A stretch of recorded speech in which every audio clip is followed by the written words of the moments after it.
I hope you're doing well, my delovelies. But what I've got for you today, well, it may contain science. Dino science.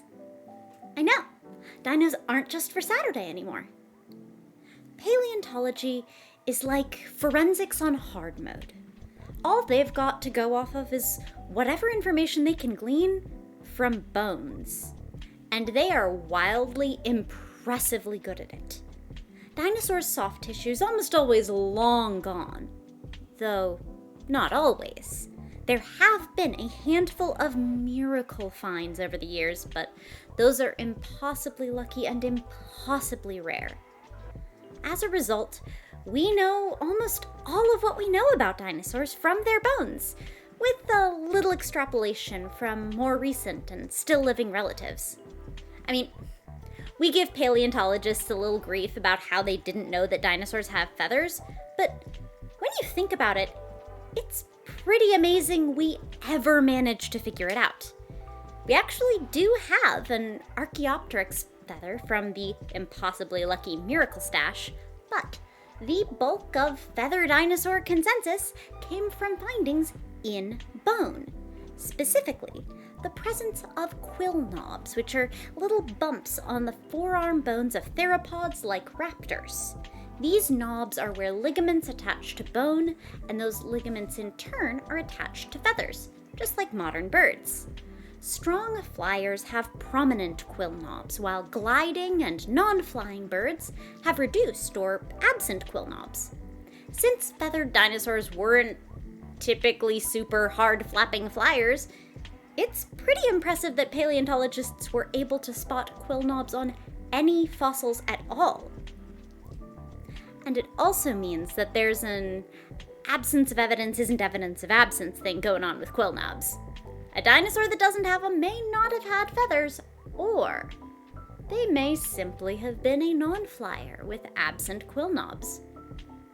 So what I'm saying is, most of the time, we don't have evidence they didn't have feathers. So feel free to headcanon feathers onto most of your favorite theropods. I'm extremely pleased that science has revealed that some dinos had feathers, but said ruffled feathers do illustrate just how hard it is to make firm determinations about soft tissue. And when paleontologists do make such determinations, they're doing so on the basis of indirect evidence from mineralized tissue, and often by comparison to existing species. After all, if we didn't know about quill knobs in birds, we probably wouldn't have understood the significance of bumps on a velociraptor's forearm, right? Today's science, fresh out of the journal, Science, isn't about feathers, but it is soft tissue science. At issue are tyrannosaurs, and whether they have lips. Yes, I know. It sounds kind of weird. In part because we're really used to seeing images of tyrannosaurs without lips. There's good reason for that. While birds are the only direct descendants of theropod dinosaurs, crocodilians are arguably closer relatives. It's like the difference between a great-great-great-great-great-great-great-grandbaby and a second cousin from roughly the same generation. If you look at this crocodile, you'll see they got no lips. And they got those chompers just out there, right? So when we don't have hard answers about soft tissue, we extrapolate from theropods' second cousins, so to speak. But that isn't to say that all their cousins are giving us a toothy grin all the time. While closely related crocodilians have no lips, other reptiles do. Lizards, like this monitor lizard, have lips to cover their teeth. When we talk about lizard lips, it sounds bizarre, but honestly, this monitor lizard on your monitor proves reassuringly normal. Lizard lips just kind of look like an extension of their normal skin to cover their teeth. So the good news is that if tyrannosaurs did have lips, it's not necessarily some bizarre, horrifying, uncanny valley situation. But how do we figure out whether tyrannosaurs have them. What are the quill knobs of the mouth? Okay, now we're right back to deeply cursed Uncanny Valley stuff, but seriously, what kind of evidence can we get from mineralized tissue to figure out if dinosaurs are like crocodiles or lizards? Teeth.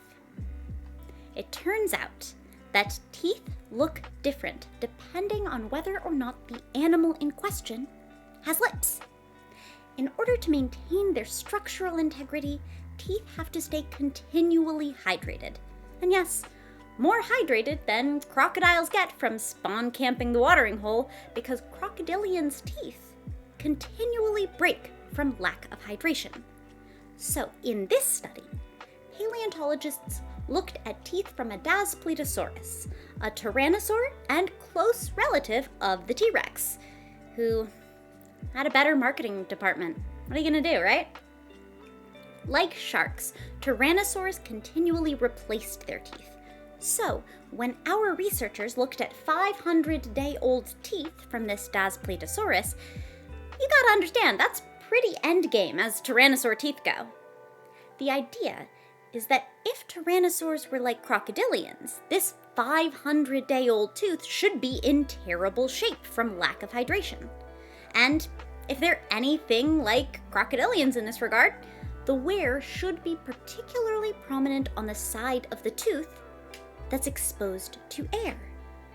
Instead, our paleontologists found that the wear on the enamel was roughly even on both sides, and that this tooth was in really solid condition, much more like varanid lizards than crocodiles, suggesting these teeth weren't exposed to wear from the air like their less lipped cousins.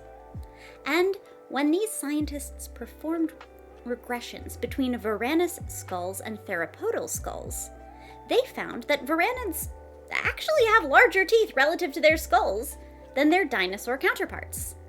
That is to say that even though a tyrannosaur is way, way bigger than a varanid like a modern Komodo dragon, proportionally, their teeth are in the same ballpark, and hey, Komodo dragons have lips just fine.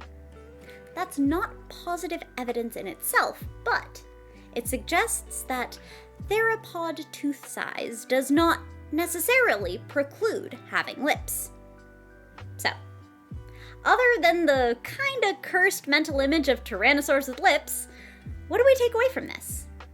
Well, it's another terrific example of paleontologists using indirect evidence from mineralized tissue to reason about soft tissue that's long, long gone. Looking at wear on older teeth to infer the presence or absence of lips, I mean, that's the kind of clever approach that makes dinosaur paleontologists such freaking icons. Is it game-changing on the level of dinosaurs have feathers? I mean, kinda. The finding in itself pushes us to change how we depict theropods, especially tyrannosaurs, just like dinos have feathers did back in the day.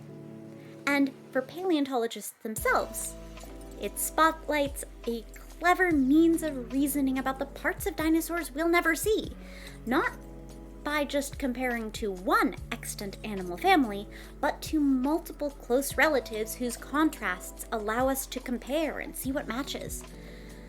But most of all, and I cannot emphasize this enough, this finding comes with a warning. Do not do a Jurassic Park just to kiss a T-Rex. Do not do a Jurassic Park at all, but especially, do not do it for Tyrannosaurus Smooch.